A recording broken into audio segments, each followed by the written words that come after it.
Hello guys, കഴിഞ്ഞ ദിവസം ഞാൻ ഒബ്രോൺ മോളിൽ പോയതിന്റെ ചെറിയൊരു മിനി വ്ളോഗ് ഇട്ടിട്ടുണ്ടായിരുന്നു. ഇനി എന്റെ ബാക്കിയാണ്. സെറി പെർഫ്യൂം ഒക്കെ വാങ്ങി ഞങ്ങൾ പുറത്തിറങ്ങിയ ശേഷം പെട്ടെന്നാണ് എന്റെ കണ്ണിൽ ഈ സംഭവം ഉടക്കിയത്.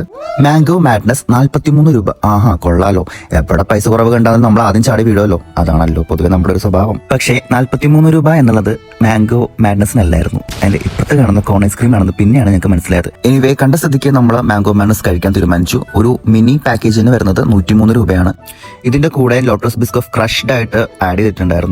Actually fresh cream plus mango എസൻസും പ്ലസ് ഈ ലോട്ടസിന്റെ ക്രഷ്ഡ് പീസ് കൂടി കഴിക്കുമ്പോൾ ഭയങ്കര ടേസ്റ്റ് ആയിരുന്നു. നിങ്ങൾ എന്തായാലും ട്രൈ ചെയ്യണം. എസ്പെഷ്യലി ലോട്ടസ് ബിസ്കോഫ് ഞാൻ ആദ്യമായിട്ട് ട്രൈ ചെയ്യുന്നത് ഹാപ്പി കപ്പിൽ നിന്ന് ഇവരുടെ ഒരു ഷേക്ക് കുടിക്കുമ്പോഴാണ്. ലോട്ടസ് ബിസ്കോഫിന്റെ റിയലി ഞാൻ പറയാലോ, ഇത് ഭയങ്കര ടേസ്റ്റ് ഉള്ള ഒരു ബിസ്ക്കറ്റ് ആണ്. ആൻഡ് ഇത് കുറച്ച് കോസ്റ്റ്ലി ആണ്. നിങ്ങൾക്ക് ഓൺലൈൻ നോക്കിയാൽ കാണാൻ പറ്റും. എനിവേ, നമ്മൾ 2 മാംഗോ മാഡ്നസ് എടുത്തു. അതിന്റെ കൂടെ തന്നെ നമുക്ക് ഒരു സ്പൂണും തന്നു. അപ്പോൾ നിങ്ങൾ ആരെങ്കിലും ഒബ്രോൺ മോൾ വരികയാണെങ്കിൽ കഴിച്ചിട്ട് എന്നോടത്ത് അഭിപ്രായം കമന്റ് ത്രൂ അറിയിക്കണേ. അപ്പോൾ ഇത്രയേ ഉള്ളൂ. ബൈ.